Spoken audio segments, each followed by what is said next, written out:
Hospital in Dublin, and it's my great pleasure to open the second session for this morning with the presentation for the PRE-OXI trial results. The hashtags for this session will be hashtag CCR24 and hashtag PRE-OXI trial. As usual, we will have time for questions after the editorial. So we're delighted to have two members of the Pragmatic Study Trial Group from North America with us. Up first, Kevin Gibbs, who's the study chair for the PRE-OXI trial. He's an associate professor of medicine at the Wake Forest School of Medicine in Winston-Salem, North Carolina. I moved your state there for a minute. and John Casey, who's the chief investigator for PRE-OXI trial.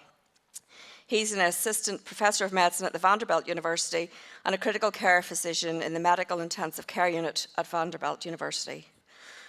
Yonathan Freund, who is an emergency physician and professor at the Sorbonne University of Paris, will be providing the editorial. And we have an esteemed panel of colleagues with us for this. Victoria Cornelius, who's a professor in medical statistics and trial methodology and the director of the Imperial Clinical Trials Unit, will be here to give us the statistician's view on the study. And our panelists, we have Sheila Myatra. She's a professor of critical care medicine working in the Tata Memorial Hospital in Mumbai, India, and is the immediate past president of the Indian Society of Critical Care Medicine. Jan Gunst is the associate professor of medicine at the Laboratory of Intensive Care Medicine at KU Leuven in Belgium, and is a staff physician intensivist at the Clinical Department of Intensive Care Medicine at the University Hospitals Leuven. And Professor Tony Gordon is well known to many of us here. He's the chair in anaesthesia and critical care at the Imperial College London and an NIHR senior investigator and an intensive care consultant at St Mary's Hospital.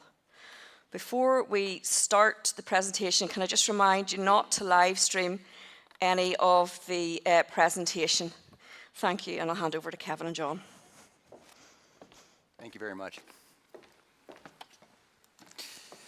All right. Thank you, Rob, and the conference committee for the opportunity to present. This is truly fantastic.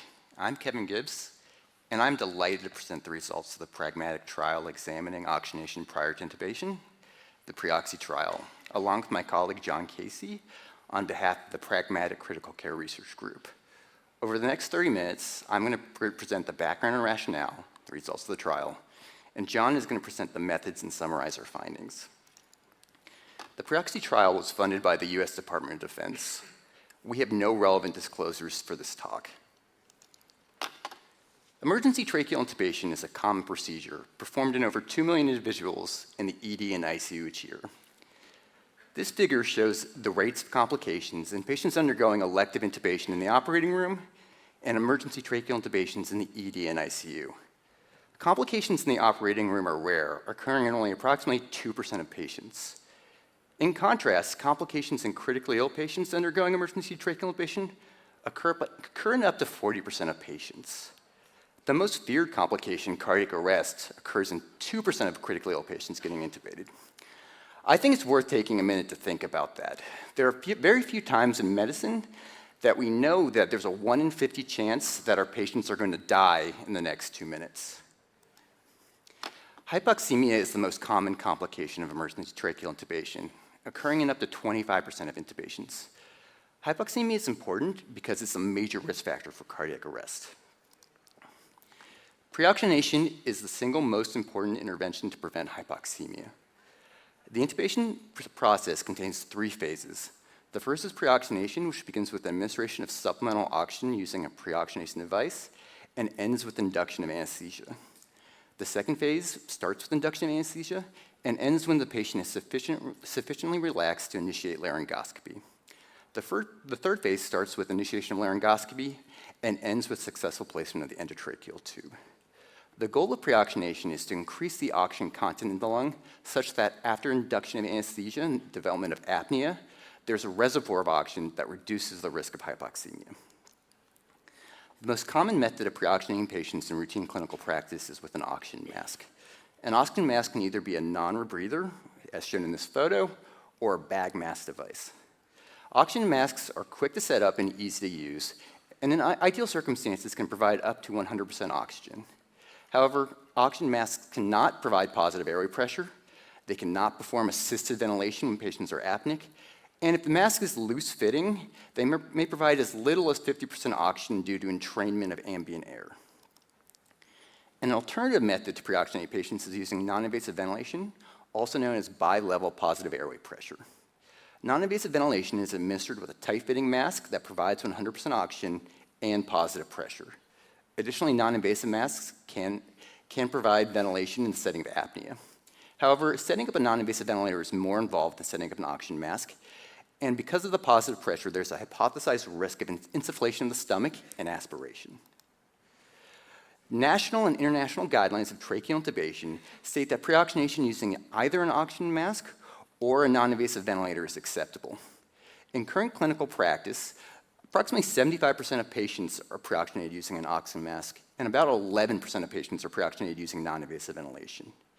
The evidence to form the selection of either pre-oxygenation with a non-invasive ventilator or pre-oxygenation with an oxygen mask is limited to 2 studies which focused exclusively on patients in the ICU with acute hypoxic respiratory failure, enrolled less than 300 patients in total, and had inconclusive results. Because the majority of patients intubated in clinical practice are pre-oxygenated with an oxygen mask, and there is at least some preliminary data suggesting that non-invasive ventilation may reduce hypoxemia, we believed a large multi-center trial was necessary to try and answer this question. In the PRE-OXI trial, we hypothesized that pre-oxygenation with non-invasive ventilation would reduce the incidence of hypoxemia compared to pre-oxygenation with an oxygen mask. I'll now hand it over to John to discuss the methods of the PRE-OXI trial. Thanks, Kevin. Thanks again to Rob and the conference organizers for the invitation to speak today. It's a great pleasure to be back.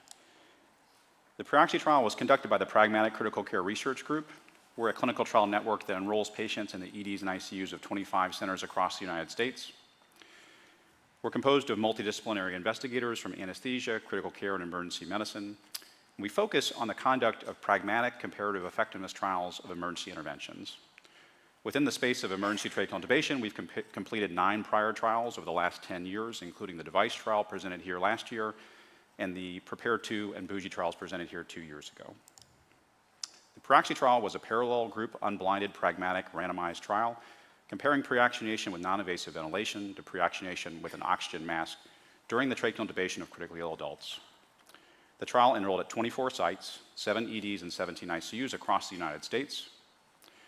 It enrolled adults undergoing oral tracheal intubation using a laryngoscope and sedation, except those patients who were known to be pregnant or prisoners, patients already receiving positive pressure ventilation, patients for whom the intubation was too emergent to complete trial procedures, or patients for whom the clinicians felt that non-invasive ventilation or an oxygen mask was required or contraindicated. As a pragmatic trial comparing 2 standard of care therapies, the PRE-OXI trial was conducted with a waiver of informed consent. An IRB-approved information sheet was used to notify patients and families of participation after enrollment. In the PRE-OXI trial, allocation was concealed until randomization using opaque envelopes containing group assignment. Patients were randomized 1-to-1 to pre-oxygenation with non-invasive ventilation or pre-oxygenation with an oxygen mask in blocks of variable size stratified by trial site. Given the nature of the intervention, blinding was not possible, and patients, clinicians, and researchers were aware of group assignment after randomization. For patients assigned to the non-invasive ventilation group, the operator was instructed to administer non-invasive ventilation using a tight-fitting mask connected to either a conventional mechanical ventilator or a dedicated non-invasive machine, sometimes referred to as a BiPAP machine. The operator selected the type of ventilator and the mode. The protocol recommended best practice advice for the provision of pre-oxygenation with non-invasive ventilation, including instructions that non-invasive ventilation should be provided from the initiation of pre-oxygenation until the initiation of laryngoscopy. Additional guidance included setting the FiO2 to 100%, using an expiratory pressure of at least 5 centimeters water, an inspiratory pressure of at least 10 centimeters water, and setting a backup respiratory rate of at least 10 breaths per minute. For patients assigned to the oxygen mask group, the operator was instructed to administer supplemental oxygen using either a non-rebreather mask or a bag mask device without ventilation. Supplemental oxygen was provided from the initiation of pre-oxygenation until the initiation of laryngoscopy, and clinicians were instructed to use the highest flow rate possible, at least 15 liters per minute. In both trial groups, providers were allowed to use supplemental oxygen via nasal cannula or high-flow nasal cannula during any phase of intubation, including pre-oxygenation, from induction to laryngoscopy, and from laryngoscopy to intubation. In both trial groups, clinicians were instructed to use preoxygenation for at least 3 minutes if feasible, and in both trial groups, clinicians were allowed to use bag mask ventilation after induction. The primary outcome was hypoxemia, defined as an oxygen saturation less than 85% between induction and 2 minutes after intubation. The secondary outcome was the lowest oxygen saturation during the same interval as a continuous variable. Exploratory outcomes included additional thresholds for hypoxemia, clinical outcomes including ventilator-free days, ICU-free days, and 28-day mortality, and cardiovascular outcomes that could be related to either the provision of positive pressure ventilation or to severe hypoxemia, including hypotension, defined as a systolic blood pressure less than 85, new or increased vasopressors, or cardiac arrest between the period between induction and 2 minutes after intubation. Safety outcomes focused on the clinical, radiographic, and physiologic manifestations of aspiration, including the report of aspiration during the intubation by operators, new infiltrates on chest x-ray in the 24 hours after intubation, and oxygen saturation and FiO2 at 24 hours after intubation. Assuming an incidence of hypoxemia in the oxygen mask group of 17%, power of 85%, an alpha of 0.05, and missing data on up to 3% of patients, we calculated that enrolling 1,300 patients would be required to show an absolute difference in the incidence of hypoxemia of 6% between groups. The unadjusted intention to treat comparison of the incidence of hypoxemia, the primary outcome, between trial groups was compared using a chi-square test. I will now turn the presentation back over to Dr. Gibbs to go through the results of the trial. All right, thank you very much. Between March 10th, 2022 and October 14th, 2023, we assessed 4,567 patients for eligibility, of whom 1,301 were enrolled. We're going to focus first on the patients who were excluded from the study. The most frequent reason for exclusion was that the urgency of intubation was too quick to allow for time for randomization. Approximately 10% of patients were excluded because they either had ongoing hematemesis, emesis, epistaxis, or hemoptysis, or the clinical team felt that their risk of aspiration was too high to allow for non-invasive ventilation. Amongst the 1,301 patients who were randomized, 645 were assigned to the non-invasive ventilation group, and 656 were assigned to the oxygen mask group. All 1,301 patients were included in the primary intent to treat analysis. Shown here are the baseline characteristics of all patients enrolled in the PRE-OXI study. The non-invasive ventilation group is on the left, and the oxygen mask group is on the right. As you can see, the baseline characteristics are very similar between the groups. The median age of enrollment was 61. Approximately 60% of patients had ultramental at the time of intubation. Approximately 50% of patients had sepsis or septic shock at the time of intubation. The majority of patients were enrolled in the ICU setting. Approximately 1/4 of patients received high-flow nasal cannula in the hour prior to intubation, and 1/4 of patients were receiving vasopressors in the hour prior to intubation. Shown here is the delivery of the intervention in both groups. Adherence to group assignment was excellent. 95.5% of the patients in the non-invasive ventilation group received preoxygenation with non-invasive ventilation. 98.8% of patients in the oxygen mask group received preoxygenation with an oxygen mask. Only 1% of patients received preoxygenation with a device other than the non-invasive ventilation or oxygen mask. Shown here are additional characteristics of the intubation procedure. The vast majority of patients received at least 3 minutes of preoxygenation. The majority of patients in both groups had oxygen saturations greater than 95% during preoxygenation and at induction of anesthesia. However, the proportion of patients in the non-invasive ventilation group who had an oxygen saturation greater than 95% in induction of anesthesia was higher than the proportion of patients in the oxygen mask group who had a saturation greater than 95% in induction anesthesia. Almost every patient received a sedative and a neuromuscular blocking drug at induction of anesthesia. Okay, now's the fun part. So over 19 months, we enrolled 1,301 patients at 24 sites across the United States in EDs and ICUs. We're now going to show between-group comparisons of non-invasive ventilation group and oxygen mask group with regards to the primary outcome of hypoxemia, defined as an oxygen saturation of less than 85%. In the oxygen mask group, 118 out of 656, or 18.5%, experienced hypoxemia.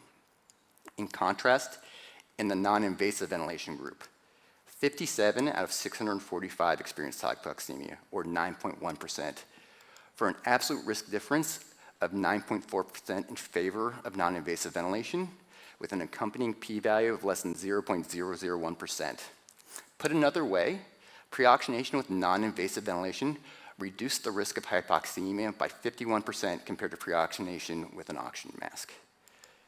The figure below shows the proportion of patients with hypoxemia is defined as an oxygen saturation less than 85%, which is the primary outcome, less than 80%, and less than 70%. The non-invasive ventilation group is in red, and the oxygen mask group is in blue.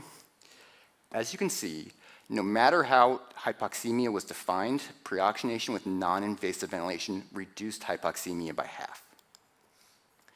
This forest plot shows the primary outcome in 5 pre-specified subgroups: location of intubation, whether in the ED or ICU, presence or absence of acute hypoxemic respiratory failure, body mass index, Apache 2 score, and fraction of inspired oxygen in the hour prior to enrollment. All subgroups favored non-invasive ventilation, as illustrated by the point estimate and the 95% confidence intervals for the absolute between group risk difference falling to the left of 0. The only baseline characteristic that modified the relationship between treatment group assignment and primary outcome was BMI. There's a potential biologic mechanism here as obese patients are at increased risk for atelectatic lung and have lower functional residual capacities, and administration of positive airway pressure may recruit atelectatic lung and increase functional residual capacity and increase the lung oxygen reservoir. Importantly, the benefit of non-invasive pre-oxygenation extended to patients who may be classified as being at relatively low risk of hypoxemia. Non-invasive was better in patients without acute hypoxic respiratory failure, non-invasive was better in patients without obesity, and non-invasive was better in patients who were on room air in the hour prior to the decision to intubate. Shown here is the secondary outcome of lowest oxygen saturation between induction and 2 minutes after tracheal intubation. Non-invasive ventilation group had a significantly higher lowest median oxygen saturation compared to the oxygen mask group. The lowest median oxygen saturation in the non-invasive ventilation group was 99%, with an interquartile range of 95 to 100%, compared to 97 in the oxygen mask group with an interquartile range of 89 to 100%. The figure below shows a density plot for the lowest oxygen saturation of all the patients in the non-invasive ventilation group in red and the oxygen mask group in blue. In the PRE-OXI trial, we administered non-invasive ventilation in the pre-oxygenation phase and between induction of anesthesia and initiation of laryngoscopy. Shown here are the oxygen saturations at 4 points in the study. Shown here are the portion of patients with an oxygen saturation greater than 95% at 4 points in the study. In the hour prior to intubation, during pre-oxygenation, at induction of anesthesia, and between induction of anesthesia and 2 minutes after tracheal intubation. As you can see from this figure, the benefits of non-invasive ventilation occurs during pre-oxygenation. There was a significantly higher proportion of patients who had an oxygen saturation greater than 95% at the time of induction. Because of the hypothesized risk of aspiration, the safety outcomes of the PRE-OXI trial focused on the clinical, radiologic, and physiologic manifestations of aspiration. Shown here are these safety outcomes. Non-invasive ventilation did not appear to be associated with an increased risk of aspiration.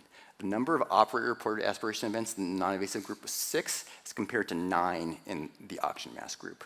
There was no difference in the number of new infiltrates in chest imaging, no difference in the fraction of inspired oxygen at 24 hours, and no difference in oxygen saturation at 24 hours.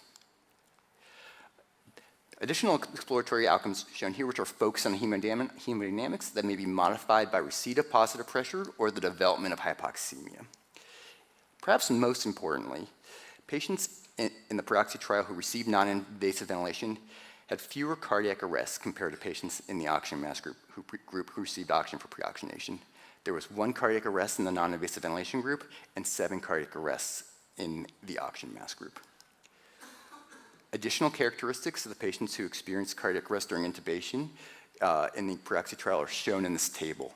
The 1 patient who experienced a cardiac arrest is on the left in red, and the remaining patients in the oxygen mask group who experienced peri-intubation cardiac arrests are in blue. The majority of patients in the oxygen mask group who experienced a cardiac arrest were undergoing intubation for acute hypoxemic respiratory failure.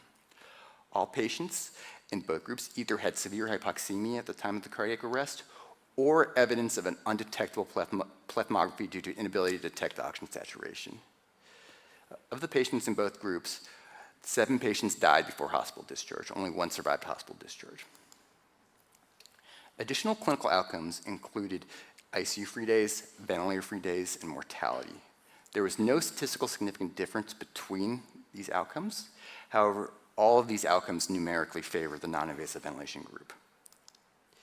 I'll now turn the presentation over to Dr. Casey to summarize our findings. Thanks, Kevin. So in summary, the PRE-OXI trial was a 1,301 patient trial that compared preoxygenation with non-invasive ventilation to preoxygenation with an oxygen mask in 24 EDs and ICUs. It showed that preoxygenation with non-invasive ventilation reduced hypoxemia by half, from 18.5% to 9.1%, a 9.4 percentage point difference consistent with the number needed to treat of 10 patients to prevent 1 case of hypoxemia. Importantly, it appeared that by preventing hypoxemia during intubation, preoxygenation with non-invasive ventilation also reduced the incidence of cardiac arrest, the most feared complication of tracheal intubation, which occurred in 1 patient in the non-invasive ventilation group compared to 7 in the oxygen mask group. And further, there was no evidence in the PRE-OXI trial that non-invasive ventilation caused aspiration. These results are important because millions of critically ill adults undergo intubation in EDs and ICUs each year worldwide. Hypoxemia is common during intubation and may lead to cardiac arrest and death. And after the PRE-OXI trial, we now know that non-invasive ventilation prevents hypoxemia during intubation and may prevent cardiac arrest. However, in current clinical care, most patients are not receiving this beneficial intervention, and most patients are undergoing preoxygenation with an oxygen mask. The PRE-OXI trial has several notable strengths, including randomization to balance baseline characteristics, concealment of allocation until enrollment to prevent selection bias, conduct in the EDs and ICUs at multiple sites, and enrollment of a broad patient population to increase generalizability, a large sample size to provide sufficient statistical power to answer the primary study question and evaluate important subgroups, and data collection by an independent observer to minimize observer bias. Like all trials, the PRE-OXI trial has several limitations, including the exclusion of 20% of patients already receiving non-invasive ventilation, and the exclusion of 8.5% of patients with active emesis or hematemesis, and the results of our trial don't inform the effectiveness or safety of non-invasive ventilation for such patients. Finally, patients, clinicians, and trial personnel were aware of group assignment after randomization. So we want to finish with 3 questions we think clinicians may have when they see the results of the PRE-OXI trial. I think the first question we're likely to get, is it really true that non-invasive ventilation doesn't cause aspiration? That's something that we've been told for decades. I think it's important to know that the concern that a provision of a short period of positive pressure ventilation during intubation might increase aspiration comes from very limited data in other settings. It largely comes from anesthetized volunteers in the operating room in the 1960s where they used bag mask ventilation and the outcome was gastric auscultation. Very poor surrogates for what's actually occurring in clinical care.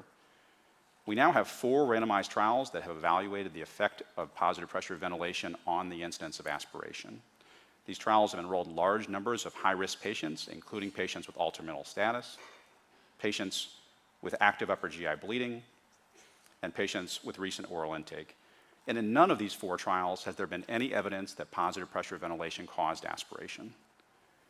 So I think it's now safe to say that if positive pressure ventilation has any effect on aspiration, it's small, and the absolute risk of aspiration is lower than the risk of life-threatening hypoxemia.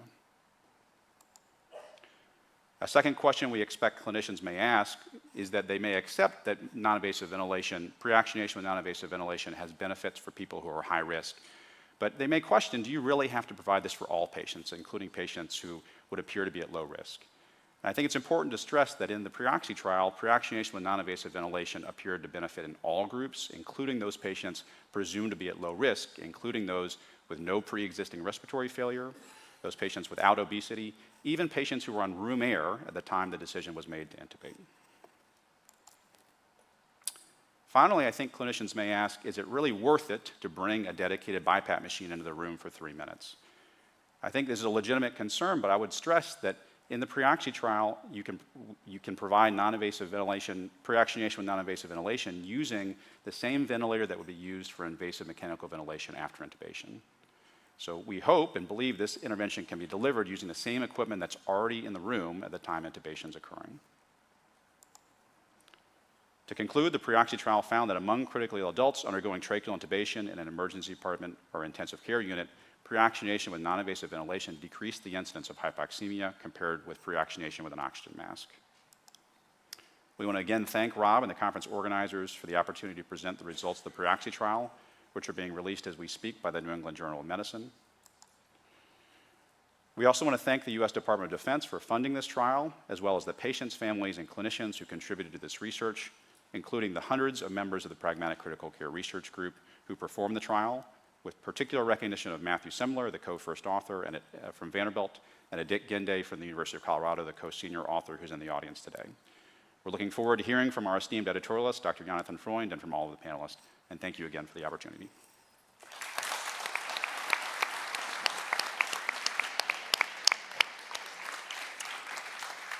Thank you, John and Kevin, for a great presentation. Thank you for choosing this as your forum to deliver your results. I would now ask Yonathan to present his editorial.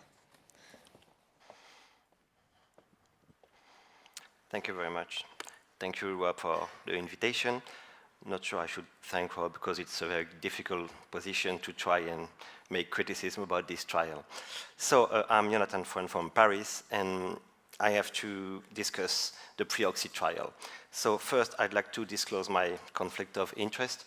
I have a problem because I'm a big fan of the PECCRG group. So I have like all the posters on my office and a mug to their name. So it's kind of difficult for me to have an objective, but I will try. So first of all, I have to congrats the group. Congrats to John, to Kevin, to all the team. I mean, 1,300 patients, including 24 centers, in a very pragmatic and a sound methodology with, well, significant result, with a clinical significance. So congrats, but I need to say something else. So I think you were a bit too optimistic. You say NNT of 10. For me, it's NNT of 11. Okay, it doesn't change much, but still, NNT of 7, of 11, it's amazing. But so we have to wonder, is it really true? Is it a game changer? Does it apply to my patients? So shall I actually come to Paris and say, I had a great time in Belfast, we had great food, great wine, etc. Oh, by the way, please, please, please, when you pre-oxygenate your patient, please use NIV or else your patient will die. So should I say that in a few hours? So what may limit the generalizability of the trial may be first biases, of course, those are acknowledged by the author, some other that were not acknowledged, the overall philosophy and relevance of the endpoint. So first, the limits that were acknowledged, first, as you said, the patients that were already receiving positive pressure ventilation were excluded. I'm not sure this is a limitation. I mean, the patient already had NIV, so what's the point of trying to say it's inclusion bias, or I don't know, so I don't think it's a limitation, so let's move forward to another great limitation. Patients at risk for aspiration were excluded. Is it a limitation? Wonder ourselves, is it a limitation? No, of course it's not a limitation, so I know we have to disclose everything that may be inclusion bias, but in my opinion, it's not a limitation.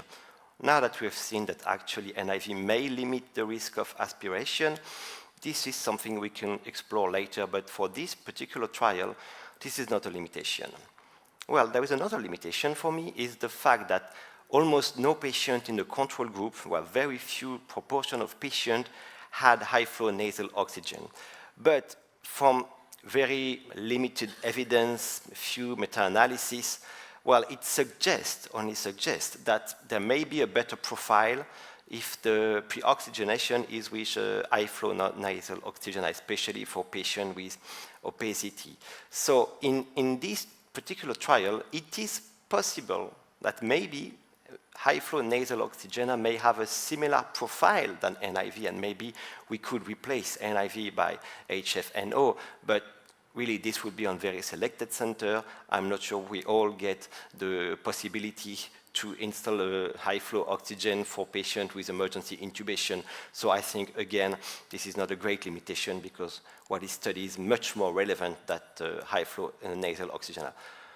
Well, it's an open trial, so subject to all bias of an open trial, especially for the adjudication of the endpoint, but this endpoint is quite objective. I mean, lowest saturation, saturation less than 85%.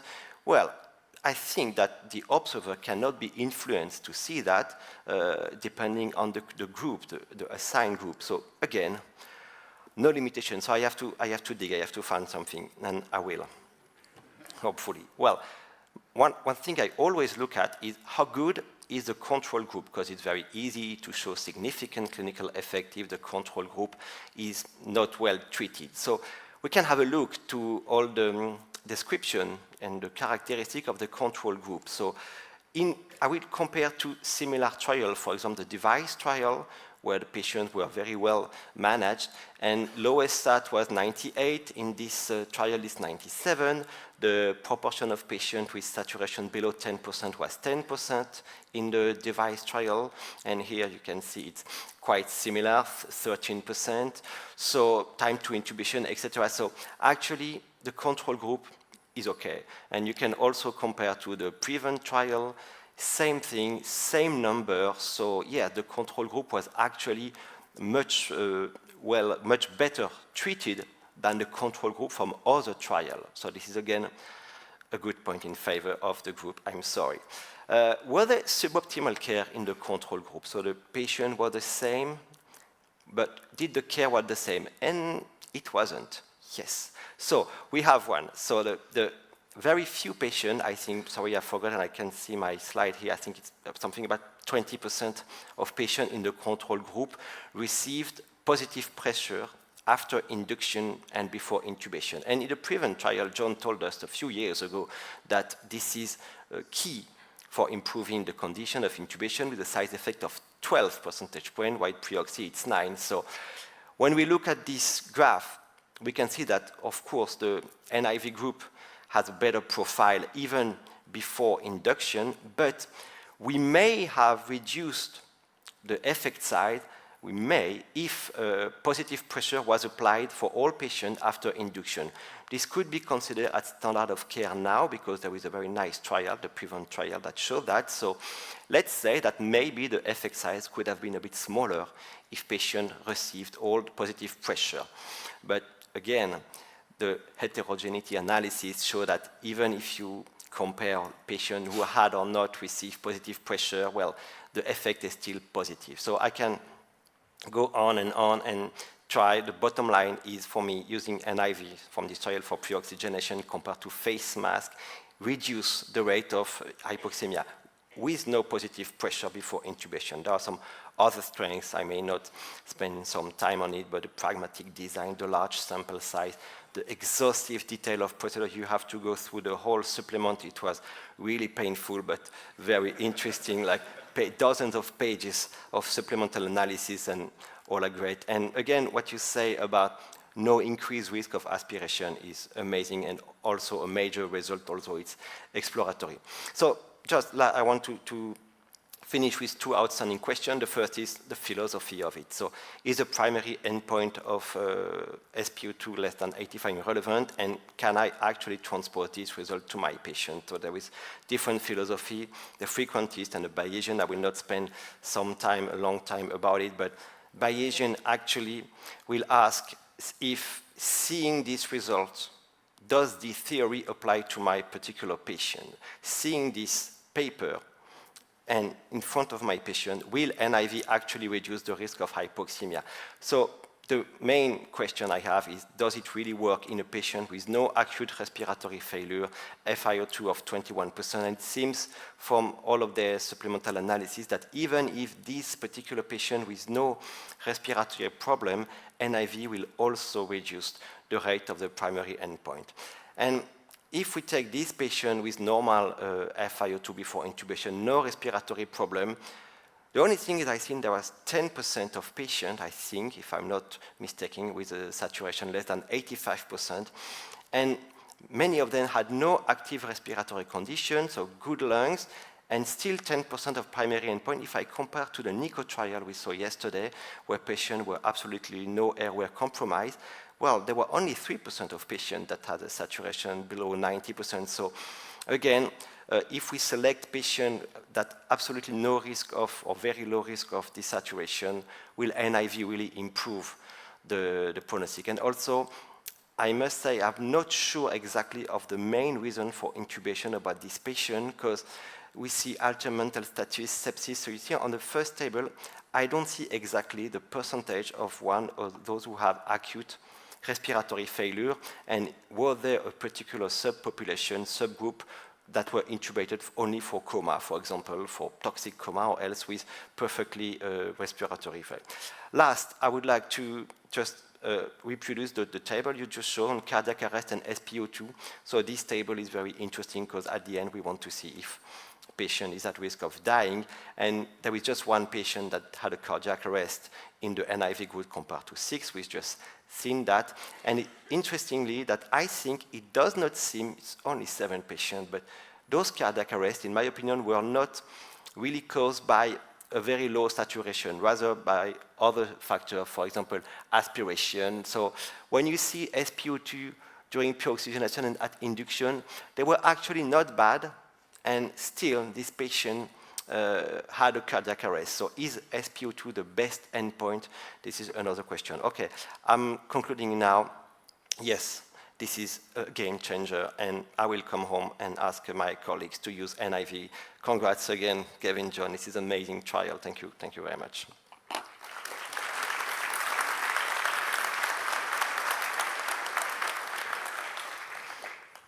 Yonathan, thank you for those really kind words, and I really agree with essentially everything you said.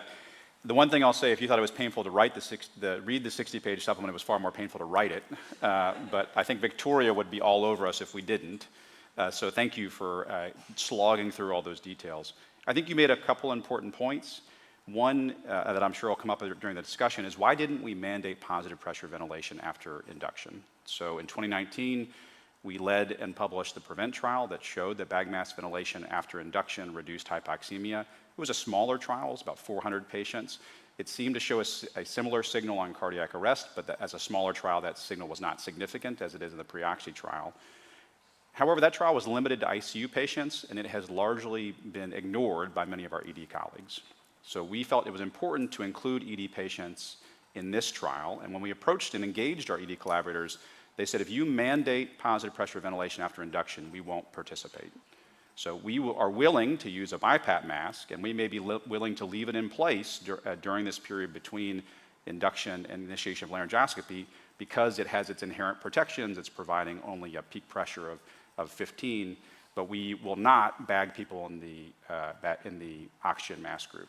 So in the control group, there was a range of what was received. Some sites bagged all patients. Some sites rarely bagged, primarily ED sites. And as Yonathan said, we spent a great deal of effort in the back end to understand, well, how did that affect the results? And it appeared that the benefit of preoxygenation was present and largely driven by the actions during the preoxygenation period. And the intervention was just as effective for sites that rarely bagged as it was for sites that commonly bagged. So that's our approach and philosophy around why we didn't mandate bag mask ventilation in the control group. And I personally hope that now this will be an easy one-stop-shop therapy to provide both positive pressure ventilation during preoxygenation and during this period of apnea. The other comment you made was around low-risk patients.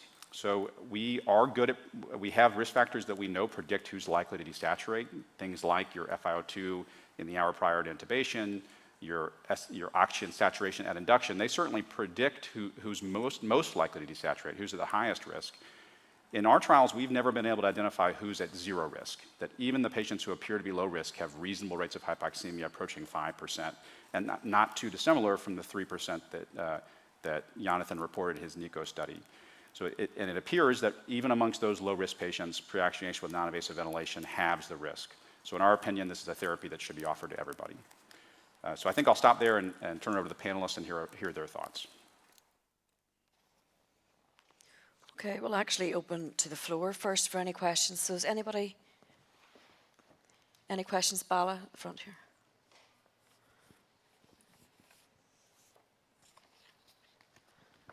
Thank you for that fantastic presentation. Just to clarify, in the forest plot, was there a baseline imbalance in the proportion of patients with respiratory failure? Was it 26% in the conventional group and 10% in the, did I get that right, or was? We can pull back up the baseline characteristic table to confirm, but no, there were no differences in any baseline characteristics, including indication for intubation and pre-existing respiratory failure. Okay. Chris, any questions on Twitter? Yes, there's nothing like an intubation trial to get Twitter up and running. So, I suppose the first one that has been a theme in some of the trials is the standard of care in the control group, and there are a lot of people suggesting that they wouldn't use a rebreather mask, and they in fact use a Mapleson C or a water circuit, which I guess is potentially the UK's poor man's NIV. So potentially one point, or your next trial potentially. I don't know. I think when we think about that, and I've heard that argument before, but the best observational data we have is that that's not the case. It seems like in routine clinical practice, most people are getting intubated with either a non-rebreather or a bag mask device as the device used for preoxygenation. I think there is a difference in countries. So in the US, the non-rebreather mask is the most commonly used device, and Sheila's Intube study would suggest that outside the US, it's more common to use a bag mask device or a different mask like that. There have been a number of trials that have tried to say, is a bag mask device superior to a non-rebreather, and those trials have not showed any difference. So I think if there are differences between those two, they're small, and I think they are dwarfed by the benefit of non-invasive ventilation in this trial. Okay, thanks. So you've awoken Paul Young. I'm not sure what time it is down under, but he has said that this is a practice-changing trial, and congratulations, and he's quite pleased because that's what he does in real practice. He did want to know what proportion of patients had just a simple mask, and what proportion of patients had a sort of bag valve mask, and did that make any difference in the control group? Do you remember I actually don't remember the Yeah, so it's about 2/3 non-rebreather mask and about 1/3 bag mask device. And we've done some preliminary analysis, and that was largely by site. So some sites use entirely non-rebreather mask, and some sites use primarily a bag mask device. And our preliminary analysis of that suggests that there was no modification by that. It didn't matter. But Kevin has already started work on a secondary analysis to evaluate that question specifically, and we'll follow that up with a publication. Yeah. I'm happy Dr. Young is interested in that question because we are very much in the planning phases for that analysis. You can tell Dr. Young that it's usually a good thing that we'll just study what he's already doing because it's probably beneficial. Grant. And finally, from last year, there were a few dissenters with the video laryngoscopy, and in terms of the experience of the intubator, and people saying, well, in my hands, it's better. Was there any difference in outcomes depending on who was doing the intubations? So certainly, operator experience is associated with outcomes. So people who are inexperienced take longer to intubate, they have higher rates of hypoxemia. There was no effect modification by that. It appeared that this device was equally beneficial for experienced than inexperienced operators, but the overall rates of complications are higher for inexperienced operators. I think Yaya has a question in the front row. Christine, thanks.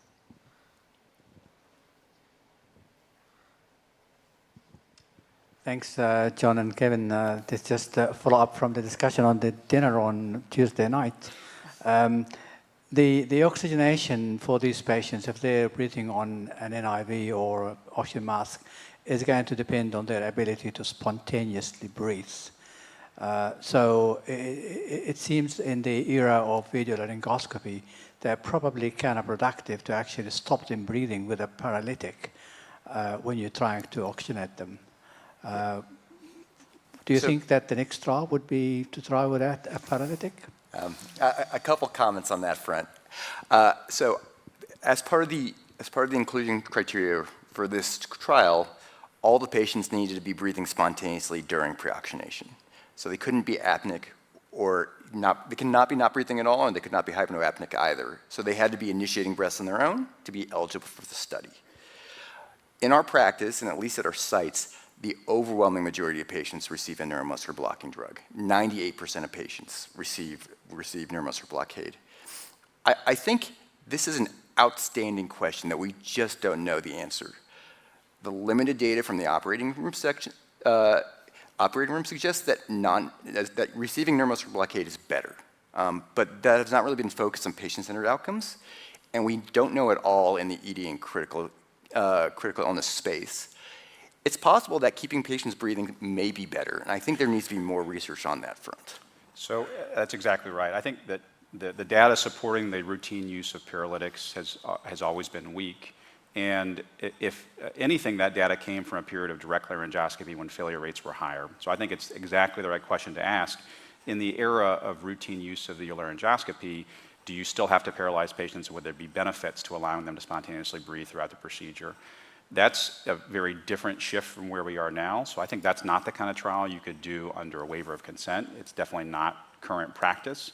So that kind of trial would be done in the US under a process called EFIC, Exception for Informed Consent. And if there are any NIH program officers, our mentee Stephanie Damasi is submitting a pilot trial focused on that exact topic this fall. So I hope that we may have the opportunity to come back and report results on that. But I think that question is really still at a single center pilot phase and requires a lot of work to understand the safety before we move to a definitive trial. But I'm glad to hear that you're already interested in that question. Anybody else on the floor for a question at the front here? Yeah.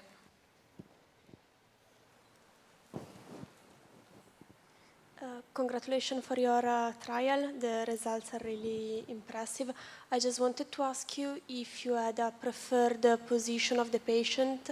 I mean, if you kept the patient like in a semi-sitting position until in spontaneous breathing before the administration of the neuromuscular blockade, or if you prepared already the patient in a supine position, like to improve the lung expansion and to prevent from aspiration till in semi-sitting position? Just a question. That's a really great question. We did not specify that in the trial protocol, so we left that at the discretion of the clinicians. In my practice, I routinely left people upright until we were ready to induce them, and I think that is generally the standard of care for most of our sites. And one of our earlier trials, which has been a number of years ago, called the checkup trial, specifically looked at ramped versus sniffing position for intubation, and overall found no difference between groups. And for that reason, we've never mandated any particular position in our subsequent trials. I will say that in that trial, at least the exploratory analyses suggested that in the ramp position, you had a higher oxygen saturation at induction, as you're suggesting, but that it made intubation more difficult. There was more difficulty and increased failure in the first attempt. I think now, in the era of routine use of video laryngoscopy, we might eventually reevaluate that question, but we didn't mandate anything in this trial. Hi, Olaf Kramer from Utrecht. So about the clinical significance of these desaturation events, I would imagine that these really become only clinically relevant in patients who have a first-pass failure.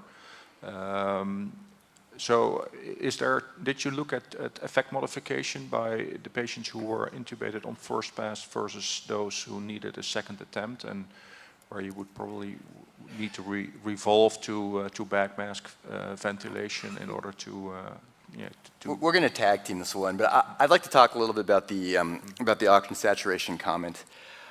I think oxygen saturation is important during the intubation procedure beyond just the effects on clinical outcome. 85% is on the steep portion of the hemoglobin desaturation curve, and oxygen saturation is going to drop very precipitously after that. Additionally, in the procedural context, the saturation of around 85% is when I would consider aborting the intubation attempt and reoxygenating the patient with bag mask device. And that's why I think this is a really valid endpoint to focus on, even though it's not the most patient-centered one. Do you want to take these statistical? I think you have a couple good comments there. One, around the clinical significance of the outcome of hypoxemia. So we've done a number of trials around that outcome, And I think it's a legitimate question. People say, well, does 2 minutes of an oxygen saturation of 80% even hurt people? That happens routinely outside of the setting of intubation, and people usually tolerate that. And yet, during the intubation procedure, we have this rate of, in Sheila's INTUBE study, 3% of people experiencing cardiac arrest during this 2-minute procedure. There's a great wealth of observational data suggesting that hypoxemia is a driver of that cardiac arrest. But the only way to understand is that truly an appropriate surrogate is to prevent hypoxemia and see what effect it has on the true clinical outcome of cardiac arrest. So I'll say, having done a lot of trials like this, my answer has always been that we believe and hope that preventing hypoxemia would prevent cardiac arrest, but that it would require, if you do the sample size, a trial of tens of thousands of patients to be powered for cardiac arrest as an outcome. So we were pleasantly surprised to see that I think this is the first evidence that now really proves that hypoxemia during intubation is a reliable surrogate. That when you prevent hypoxemia, you prevent the thing we really care about and patients care about, which is cardiac arrest. So I think hypoxemia appears to be a reliable surrogate. So that's the first part of your comment. The second was, you said that hypoxemia only occurs, or this only matters after first failure in the first attempt. Most relevant in first pass failures. So 2 parts about that. One is that that certainly when you fail in the first attempt, you are more likely to have complications, and there's lots of data showing that. However, many of our patients have hypoxemia and even cardiac arrest despite success on the first attempt. And my belief from this, and we could look into the data to prove it, is that by increasing oxygen saturation and preventing hypoxemia, you're improving the safety even for people who have a procedurally perfect intubation or intubate on the first attempt. And I'll say that the best evidence for that's probably from the device trial last year. So I think, as you do, I believe that increasing success on the first pass will prevent complications. But in the device trial, we have the rate of failure in the first attempt and had no effect on hypoxemia or cardiac arrest. So that relationship certainly exists, but it's not as strong as we might believe. I also personally think it's easier to intubate someone when they're satting 100% than when they're satting 65% and I'm sweating bullets and things are potentially going sideways. John, at the front. Thank you very much. Congratulations, chaps. It's a game changer in many ways, and something which we also knew was the right thing to do, but now you have science to support that. Just a brief comment following the previous comment about saturation's validity or the probability. No oximeter we use today is calibrated to detect oxygen concentrations below 90%. So they're all done in an algorithm which gives you a threshold of where people are probably normoxic. Once they fall off the cliff, it's a precipitous fall. So trying to work out degrees of hypoxemia below a critical shoulder of around 90 all tells you your patient's hypoxic. You cannot quantify how severe that is. Now, if the machine's saying 75 or 65, you're in deep shit. We know that, okay? But if you had 80, if you had 85, you could still be in deep shit and not know about it. So the point I'm making is that the use of oximetry as a surrogate indication for critical hypoxia has to be taken in the context that this is basically a safety device that allows you to operate within a certain window where the probability of you being normoxic is higher than not. So I think when you try to bring down the level of what is a safe degree of hypoxemia as picked up by an oximeter, you're in dangerous ground. I think it's an excellent point, and I think our data, that may be one of the mechanisms for why our data shows that no matter how you define hypoxemia, non-invasive ventilation preoxygenation reduces the incidence by half. So whether 85, 80, 70. Yeah, I think you nailed it. That's exactly right. So it's impossible to, so when you say what threshold for hypoxemia should you choose, that's an unanswerable question, because as you're saying, there are technical limitations that mean that may not be an apples to apples comparison between patients, but also patients are likely to have different thresholds for which they tolerate hypoxemia based on other characteristics. If you have a patient who comes in with an overdose, they may tolerate an oxygen sat of 60 for minutes before they have cardiac arrest. And if you have other patients who are in septic shock and have multi-organ failure, they may cardiac arrest with an oxygen saturation of 82%. So any single threshold is likely to be wrong. And I think, as Kevin said, the important point here is that no matter how you define it, this intervention appears to be equally effective at mild, moderate, and severe hypoxemia. And clearly preventing it occurring at any level seems to be beneficial. Okay, time for one more question from the floor. Anybody, any? Oh, yep. Hi, Nia from South Wales. Thanks very much for the presentation, really fascinating results. I just had a quick question, I guess, about the pragmatic approach for this. We tend to use a lot of high flow as pre-oxygenation in our area of work. I guess we deal with a lot, if you're looking at ED-ICU populations of patients who are either hypoxic or agitated, distressed, potentially compliance is going to be an issue with placing an NIV mask. So it'd be really fascinating to see how high flow does make a difference for future trials, certainly. And the other thing, in terms of a pragmatic point of view, unfortunately, depending where you intubate our patients, if it's in the ICU, then yes, we can connect directly to the ventilators. I don't know about other centres, but certainly in our ED, that would be troublesome, especially under the pressures that our staff are under at the moment. So we tend to not be able to use our transport ventilators for NIV purposes in the ED. Again, it might be just a practice difference in different countries. So just to have an awareness that I think possibly a lot of us in the UK use a lot more high flow now than we do for NIV. And again, my question, I guess, was, did you notice any issues with compliance with placing NIV in our patient population, particularly in ED and ICU, who are generally a lot sicker starting off than your elective operating room patients? That's a great comment. I think the practice variation across the world is fascinating. I just think it's so interesting how different it is, both in the ED and ICU context.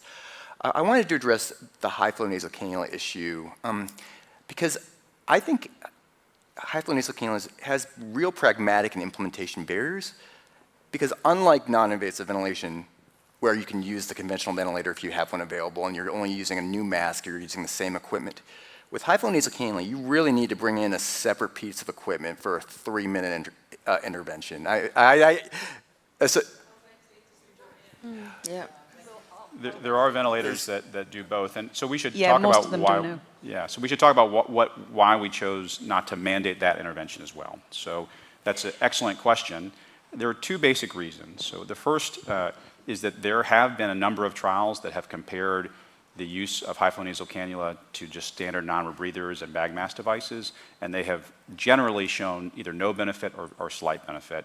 And based on our prior work showing that providing positive pressure ventilation after induction is beneficial, a device that can provide that during both pre-oxygenation and after induction seems to be a natural benefit compared to high flow alone. The other thing is we looked at what's occurring in usual practice in our centers and across the globe. In the N-tube study, high flow is used in 3% of cases. It was a similar proportion in our prior studies. So when trying to say what's the most relevant comparator, it seemed like the things that are being used in clinical care that are relevant and easy to implement currently are non-invasive ventilation and oxygen mask. So that's the reason why they weren't, that wasn't a third arm or wasn't mandated in the control group. And I acknowledge that our trial therefore doesn't inform how the results might be different in settings where those are used more routinely. And I think your point is a good one. I think it goes to the challenges with different ventilator brands. The fact is that our hospital uses 2 distinct ventilator brands. One of them is much more common, and that ventilator cannot do high flow nasal cannula while the other ventilator can. And I think the other question about this being a more challenging trial to implement in the ED space is true. So we have a large trial network, and we presented a device last year and enrolled 70% of our patients in the ED, and this trial enrolled 75% of our patients in the ICU. And as mentioned, it was critically important to us to have representation from the ED space to prove that this is effective and safe. There had been prior concerns raised after our PREVENT trial, which didn't enroll in the ED, that those patients are different, there are lower rates for hypoxemia, they're higher risk for aspiration, and all of those bear out in observational studies. And we were glad to be able to enroll hundreds of patients in the ED and show the intervention was equally effective in that space and equally safe in that space. But I think you're right. In the ICU, that we have more staff, things occur over longer time periods, and that makes it easier to have a ventilator in the room. Even before I conducted this trial, I never intubate a patient without a ventilator already in the room. While I'm setting up, someone has already rolled it in without me asking, and applying this intervention is pretty easy. So instead of slapping on a non-rebreather, we just connect that same mask to the ventilator that's already in the room, and that's a pretty easy intervention to apply. In emergency medicine spaces, they're commonly bagging patients while the respiratory therapist comes from across the hospital to bring a ventilator. So I think there are places where this requires a change in structure and practice. But those same hospitals are prepared to intubate someone at a moment's notice. They have trauma bays or resuscitation bays that are set up with tracheal intubation equipment and difficult airway kits, and there's no reason why a ventilator couldn't be part of that package that was routinely available, that whenever you're going to intubate a patient, this is now a critical piece of equipment that has to be present at the time you're starting to set up the intubation. Okay, Sheila, the InTube study has been mentioned a couple of times. How do you find comparisons between the two studies in terms of adverse events? So first of all, congratulations, Jonathan, Kevin, and the entire team for this big study and this large, well-powered study. And what I like very much is that you included both ICU and ED patients, where most critically ill patients are intubated, and also used very broad inclusion criteria, which improves the generalizability of the study. Now, the InTube study was a large observational study, a global study, including both the developing and the developed world, looking at tracheal intubation practices in the critically ill patients and the complications, and it was published in JAMA. And when I'm comparing this with some of the findings, one of the things that I see is that the incidence of hypoxia, and that was real-world data, was 9%. Now, in your control group, you have an 18% incidence of hypoxia. So that was something I noticed. And one of the things is that I was a little sad to see that hypronasal oxygen was not used, and you compared it, but of course you gave your reasons for that. I just want to put this into perspective. Tracheal intubation in critically ill patients is a very high-risk procedure. The incidence of hypoxia is high, and all the three guidelines that are available for tracheal intubation in ICU recommend using more superior oxygenation techniques like hypronasal oxygen and non-invasive ventilation over conventional oxygen therapy. So it's kind of well known, but I don't want people to leave here thinking that, okay, now we use non-invasive ventilation for all our patients for pre-oxygenation, because there's also hypronasal oxygen out there. And we have had few studies comparing conventional oxygenation with this, of course not a large study like yours, and which has shown superiority of hypronasal oxygen and non-invasive ventilation.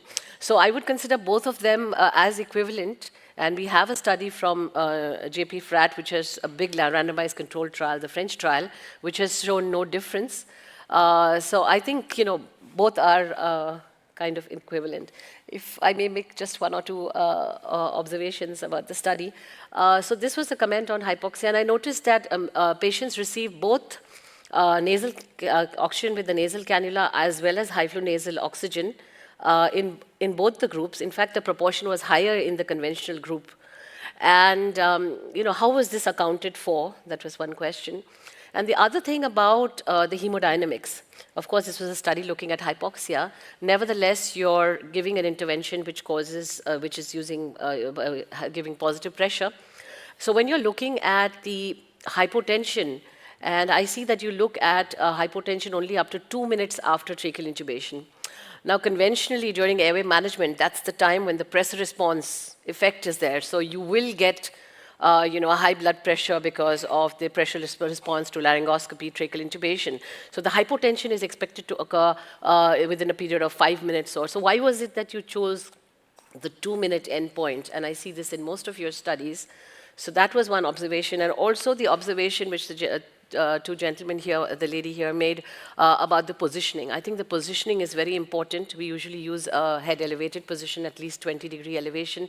And that was not, I didn't see that, I don't know if I missed it, but that was not reported between the two groups, but this can make a difference. And also the comment about the attempts, because if you have more than one attempt, then you're re-oxygenating the patient. And if you're re-oxygenating the patient, that's going to make a difference between the two groups. And I'm sure in this high-risk group where there were a lot of difficult intubations, there would have been re-oxygenation done for both the patients. So I didn't see, I don't know if I missed it, but in the supplemental material, I didn't see any reporting on this. And I think that's really important during airway management, because these are not straightforward intubations. Just some comments. Is it okay if I respond? So great comments, Sheila. So first, your comment around the rate of hypoxemia in the control group. Correct me if I'm wrong, but I think InTube used a different threshold for hypoxemia. I think you defined hypoxemia in that study as oxygen saturation less than 80% as compared to less than 85%. And I think when you look at our threshold for less than 80%, I think the numbers are more comparable to what's been seen in the InTube study. Fluorally 2, you're exactly right, is I think some of the best prior data in this space. And we didn't talk about it as much because they didn't have a oxygen mask group, and that trial was a 300-patient trial that compared non-invasive ventilation to high-flow nasal cannula and showed overall no difference, but in the high-risk patients, non-invasive ventilation was better, significantly better, and overall the numbers favored the non-invasive ventilation group, but the trial was a little underpowered. So I think, if anything, to me, that's additional supportive evidence that that non-invasive ventilation is likely better than high-flow nasal cannula.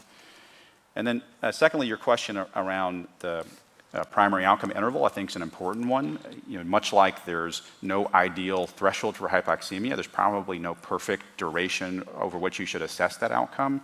The longer that outcome window is, the more likely that competing events occur that have nothing to do with your intervention. But you also want to make sure you're capturing the period that's most related to your intervention. So we chose that threshold in our early studies based on representing the amount of time required for several cardiac cycles after intubation and the period of time by which we were seeing oxygen saturations related to ventilation, no longer related to the intubation procedure itself. But I agree that there's likely no perfect window, and some might argue for longer windows. The other two comments you made were around the use of high-flow nasal cannula in the control group. And you're right that patients, as Kevin mentioned, about a quarter of patients were on high-flow nasal cannula at the time the decision was made to intubate. And clinicians often chose to take that off to place a non-invasive ventilator mask, I think based on concerns that would interfere with mask seal, and that was more commonly left on in the control group. So you're right, if anything, if high-flow nasal cannula was provided as much benefit of non-invasive ventilation, that should have biased towards the null. That should have made us see a less big difference between groups because of more use of high-flow nasal cannula in the control group, and we still saw this very large difference. So I think, again, that in my opinion is evidence that although high-flow nasal cannula was not included as an arm in this study, that non-invasive ventilation is likely superior.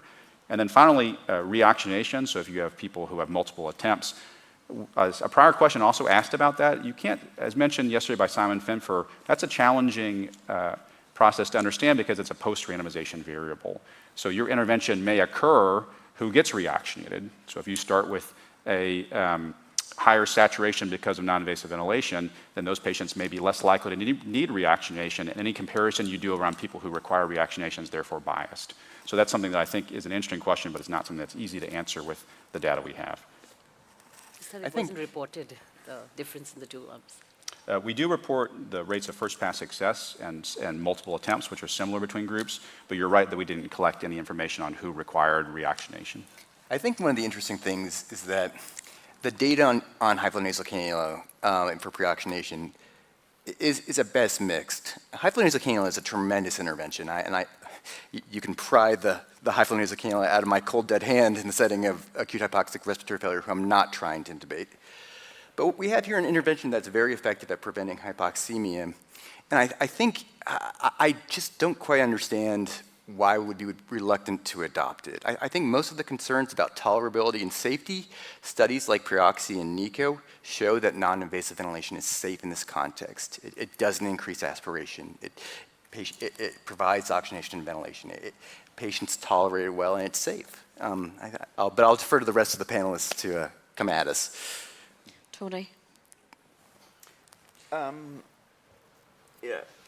So, first of all, the congratulations, not just for this, but I think this may be the third of your trials that I've talked about on this stage. And sort of following on from our conversation yesterday about using high-quality trials to answer our everyday questions, improve our practice, I think is really important. And so absolutely support the idea of making the trials easier, and I'm glad you're leading on that.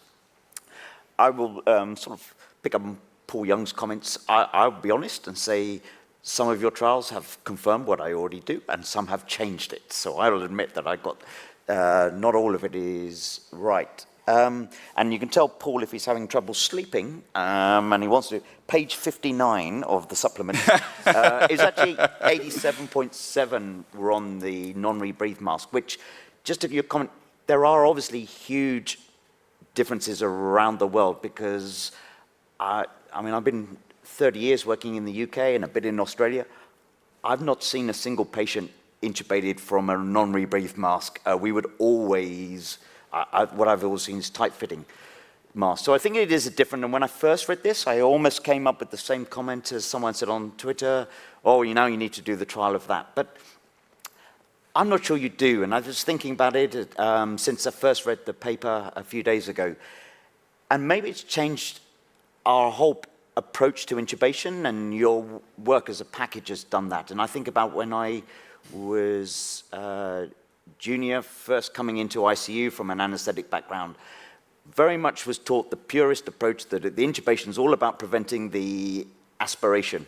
So a true rapid sequence induction with succinylmethonium, cricoid pressure, no ventilation, and keeping your fingers crossed that the tube went in quick because you knew you were in trouble if you didn't get it in first time. Whereas now, actually, maybe what you've shown us is the whole approach can be a little less stressful for the operator and hopefully safer for the patient, that positive pressure, maintaining FRC before we put them off to sleep, maybe even during that induction phase with some gentle ventilation, rather than what I admit I've seen done is no ventilation until the SATS monitor's fallen off the bottom, and then everybody's panicking and really squeezing hard on the bag, hoping you can get the oxygen up and stop the annoying sound on the SATs before you get the tube in. And actually, it's a much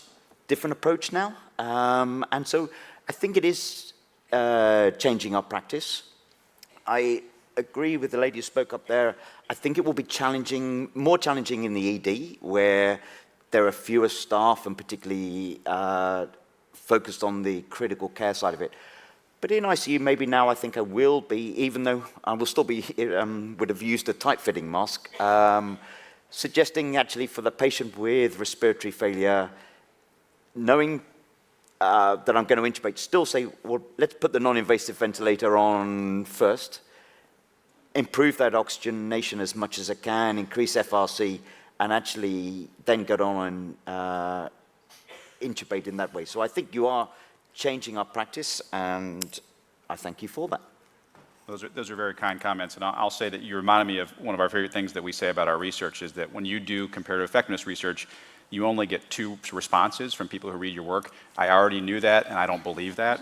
So we can put you and Paul in the I already knew that category, and I'm Something changed. Some I don't have give the changed. fluid boluses anymore, which I used to. And I like to point out for people, actually, this is true, that we've done now 20 trials, 10 in airway management, and of those, 3 that have shown benefit. And prior to those results, I used saline, and then we showed balanced crystal was better. I never bagged people, and then we found bagging was better, and I did not use non-invasive. So I'm 0 for 3 on the things that have ended up helping patients. So that's, for me, if anything, convinced me that this work is even more important, that we have to find out which things help our patients. Victoria is a great example of a large study conducted in a very robust manner. Yeah, absolutely. This is a very easy statistical review to do. Yeah, absolutely large, pragmatic, well conducted. You powered on 6%, you then saw a 9%, so you were well powered. You ended up with a teeny tiny p-value. All of your secondary outcomes were in favour. And I think to answer the comment, you've also got reassuring data now for the safety side, haven't you? So you've got robust, that there doesn't seem to be a signal there as well. I just wanted to reflect on the design, if that's okay, because there's a lot of focus nowadays on efficiency. So that's like, we want to do trials where we get just enough evidence. You know, we don't want to waste our resource. We've got to be very careful with that. And this was actually set up as a group sequential design, where you looked at the data halfway through, and potentially you could stop for efficacy. And so I guess the question really is, with your very small p-value, could this trial have stopped earlier? That's it. And you know, did you need to go all the way to the end with that, especially given it was your intention to have a look and potentially stop? We know a lot more about where, you know, when we were looking at the data, we understand that we should probably be looking at it a bit later, so maybe at 75%, because you've got a very short time to outcome, so you could look at it a bit later, and then you may have been able to realise that efficiency that you'd put there in the design. But so that was just sort of one question. And the only other comment I wanted to make was about the subgroup analysis. So we statisticians, we always get a bit nervous around the subgroup, but it was really reassuring to see, you know, you'd use and you got the evidence there, and elementary figure 6 to show that, yeah, that was really nicely done.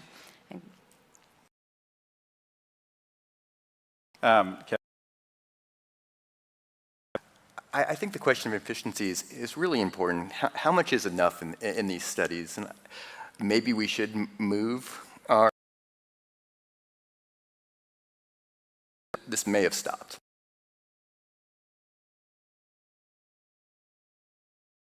And that's why we continue to full enroll.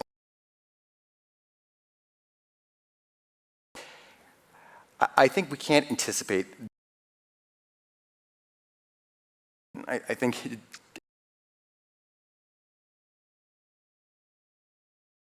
the difference in cardiac arrests. And so I think there are. I'll highlight that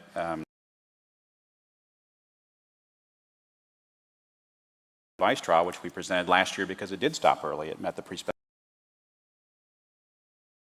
Did not stop at the interim, and I think with that p-value, we were also interested and looked back and saw that we, had we used a different threshold or looked at a different point, it might have stopped early. You're exactly right. I think there is a philosophic choice around trial efficiency versus robustness of your outcome. And I think if this were a new drug or device and we were exposing patients to risk they were not receiving as part of clinical care, there would be a real ethical mandate to stop the trial as soon as you definitively answer the question. What we've learned over time is that with our trials, we're evaluating things that millions of people are getting. Mm-hmm. So millions of people are getting intubated this year with non-invasive ventilation, millions are being intubated with an oxygen mask, and that for these kinds of pragmatic trials where the intervention is embedded in usual care, all of the effort goes in the startup and the analysis, and actually the maintenance is not a per patient cost like it is when you have a research staff enrolling every patient.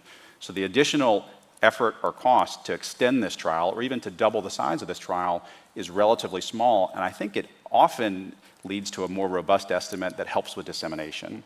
So I think we saw that in the recovery trial, that they had very conservative stopping criteria, they had very robust estimates of mortality, and their interventions were rapidly adopted.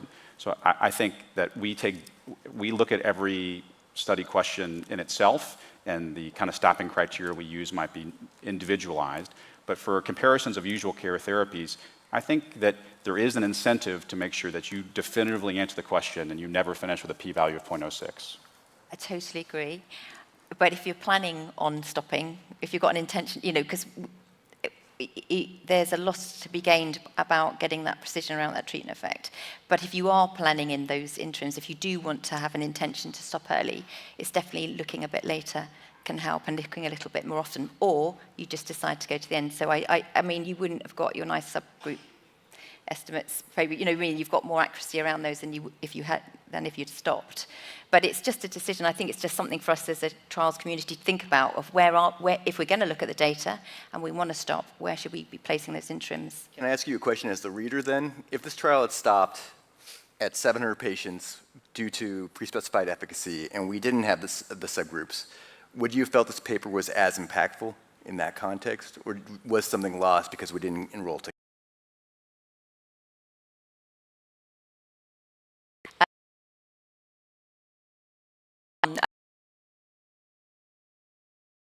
Like I say, if your design is there to say, actually, no, these subgroups are really important for us, don't stop for efficacy. Don't plan to stop. Do you know what I mean? Or if you want to stop for efficacy, you know you're gonna risk not having as much.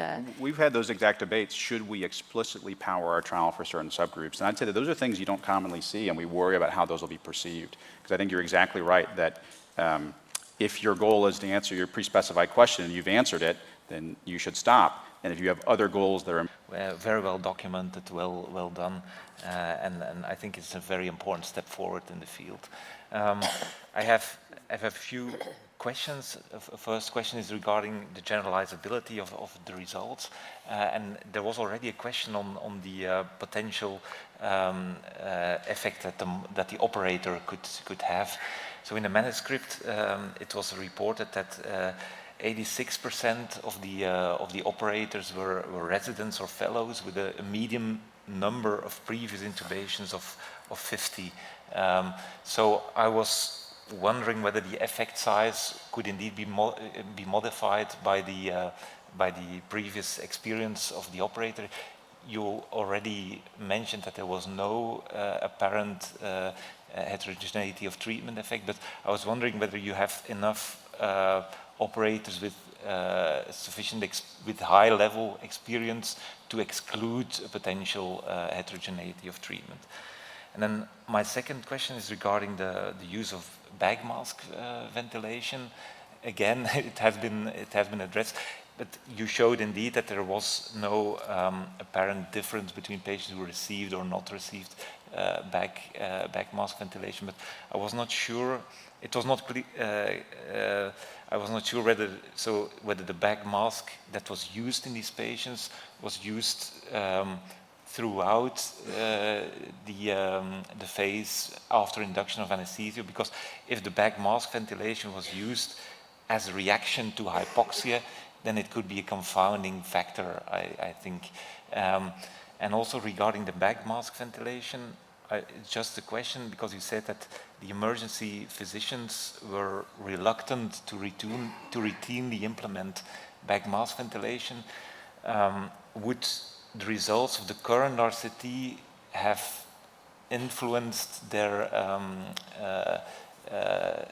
willingness to implement bag mask ventilation? Because we now show that the positive pressure ventilation does not have a considerable risk of aspiration, so maybe it could be extrapolated to use of bag mask ventilation. And then a final question is, when you were designing the study, if you considered to assess functional outcomes in patients, because now you have data on cardiac arrest, but did you consider to collect functional data as well? Just before you compose your answers, could I ask, we're having issues with IT, and if possible, could you please log off the Critical Care 24 Wi-Fi network for us, just so we can get our live stream running again? Thank you. I think the results are crashing your website. Yeah, exactly.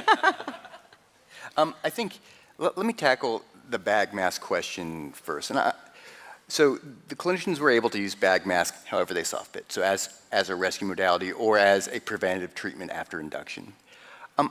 I don't think that bag mask ventilation is exactly analogous to breath delivered by the non-invasive ventilator. And the reason is that when you set someone on the non-invasive ventilator, you are controlling the pressure the patient receives pretty precisely, right? And so there is a maximal inspiratory pressure and there is a minimum expiratory pressure. And that's not necessarily the case with bag mask ventilation. You can overventilate. You can actually create pressures that exceed the lower esophageal sphincter. Now, Dr. Casey demonstrated in PREVENT that was not associated with aspiration, but they are not completely analogous interventions. And I'm not sure the results of this study should be interpreted to promote the use of bag mask ventilation in the ED space. That said, I personally believe it's safe in that context, and I also think it, as John has shown, is likely effective to some extent in preventing hypoxemia.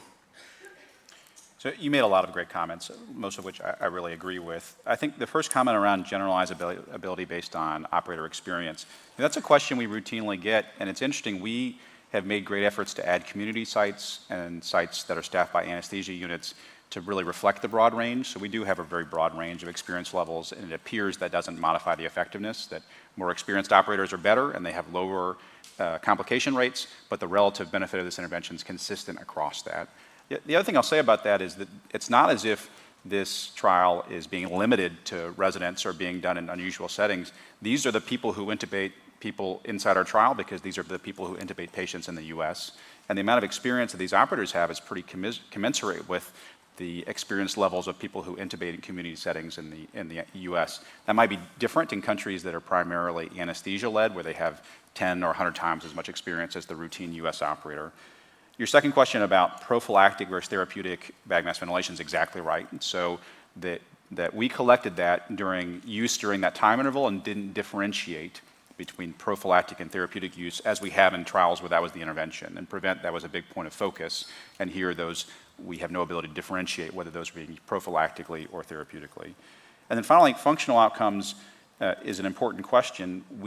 My colleague Matt Semler presented our pilot trial last year, a trial of oxygen saturations during mechanical ventilation, and functional outcomes of that was a big focus of that work, so it's something that we have experience collecting. I think there is a question about what trials need functional outcomes. I personally think a short 2-minute intervention that has very proximate outcomes is enough. I'm not sure that you have to then look at long-term outcomes, and I think probably if it didn't affect cardiac arrest or hypoxemia, it's very unlikely to then affect longer-term outcomes. And I'll say that in our field generally, now that we are getting more experience with collecting long-term outcomes, it's a real challenge. The rates of dropout, the competing risk of mortality, there are ways like SACE and other analytic methods that try to deal with those things, but they're imperfect. So I think that's a real challenge for our field about how do we routinely collect those, do it efficiently.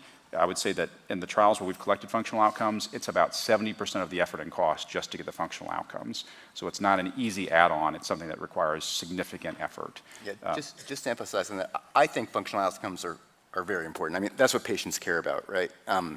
But it does affect the pragmatism of the trial. The more data you need to collect longitudinally, the less you're able to embed data collection into routine clinical care, the less pragmatic the trial becomes. So Tony. I wanted to ask you a question about making trials easier and actually around your consent. So if I read it, you didn't have to get consent up front, which is understandable, and I think we have no issue with that in the UK. But what I wanted to clarify, do you have to get consent afterwards to use the data? I know A to B had some troubles there in trials we've run. We put a lot of effort, particularly in COVID. It was very hard to then go back and speak to every patient and let them know they'd been in a trial. Do they know? I know you have information sheets, and just trying to work it out, because we obviously want to make research transparent. We shouldn't be doing anything hidden. But to how explicitly have patients consented, what are you allowed to do, and what lessons can we learn to actually improve our care for our patients, but they're still aware of what's going on? So just like to know how you do it. Yeah, so this is one of the biggest issues in research in the US right now, and I think internationally too. And I think we're going to hear a lecture later on integrating research into clinical care that I hope touches on this issue. So the research regulations around consent were largely designed around drug and discovery device, and they work very well for drug regulation trials. They don't work as well when you're studying usual care interventions, especially at scale. So now we have these trials that are EHR-embedded trials that enroll thousands of patients through clinical teams. And what is your responsibility to patients, and what should you do? I think transparency is critical. So our goal with this is to make sure that people know they're participating, they have the opportunity to ask questions or opt out. In this particular question, prospective informed consent is not possible. So for people who are showing up unconscious and have to be immediately intubated, there's not an opportunity for prospective consent. So in the US, there's only 2 options. There's exception from informed consent, as I mentioned previously, and that's for trials that are considered to be more than minimal risk. So an example would be new drug and device trials. But there are other trials that use that mechanism. And in that trial, you do the same thing in the front end, which is you enroll the patient. And then on the back end, researchers get consent for continued participation. And in trials that are determined to be no more than minimal risk, the trial can be conducted with a true waiver. And on the back end, there's no requirement to notify patients, but we have felt it's important to be transparent and to provide them the opportunity to ask questions and opt out. So we have a similar process in the back end, but in EFIC trials, it's a researcher talking to the patients or families, and in our trials conducted under waiver, it's the clinicians talking to the patients and families. So that's the big distinction. But there's no concern about the data sharing for research? in those trials, minimal risk, etc.? There hasn't been, in part because we've gone to great lengths to de-identify the data at the point of contact, so the coordinating, no de-identified data ever leaves the site, and that has been part of the way that we've been able to run these trials. That's great, thank you. Thank you very much. It's been a wonderful session. Thank you, Yonathan, Sheila, Jan, Victoria, and Tony, and of course, thank you to Jonathan and Kevin and our partners in the New England Journal of Medicine for choosing this forum for the presentation of your results.